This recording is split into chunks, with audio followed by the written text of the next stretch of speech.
right, so here are two problems on lesson 3, I believe. The first one is they want you to find a line that is perpendicular to x equals 5. Well, think about that. If I have some sort of a graph and I have x equals 5, 1, 2, 3, 4, 5, so this here would be x equals 5. What kind of a line would be perpendicular to that? Well, anything that looks like this or this, right? And these lines are all going to be y equals. So your answer could be y equals, you could put any number you wanted there, 5, 0, negative 100. It doesn't matter. Anything that is x equals a y equals would be perpendicular to it and vice versa. Let's take a look at number 14. Number 14 says they want to find a perpendicular line to x minus 5y equals 2. Well, first of all, remember, I just want to go over this quickly. The slopes of parallel, those lines mean parallel. The slopes of two parallel lines will be the same, but the slopes of perpendicular lines are going to be negative reciprocals.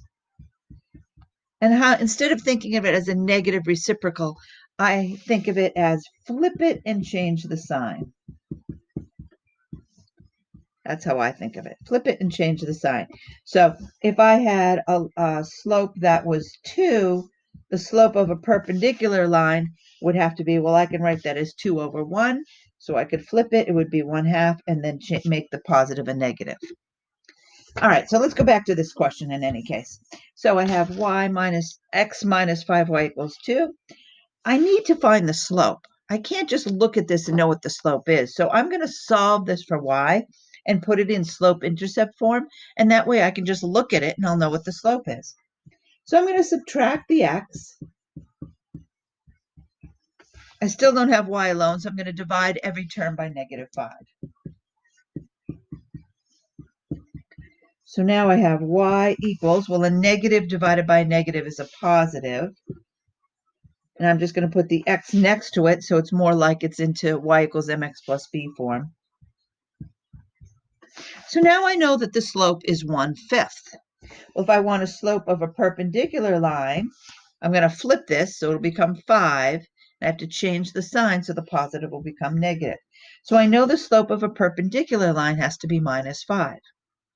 All right, so any equation I write, y equals minus 5x plus, I don't care what the y-intercept is. The y-intercept, could it be anything?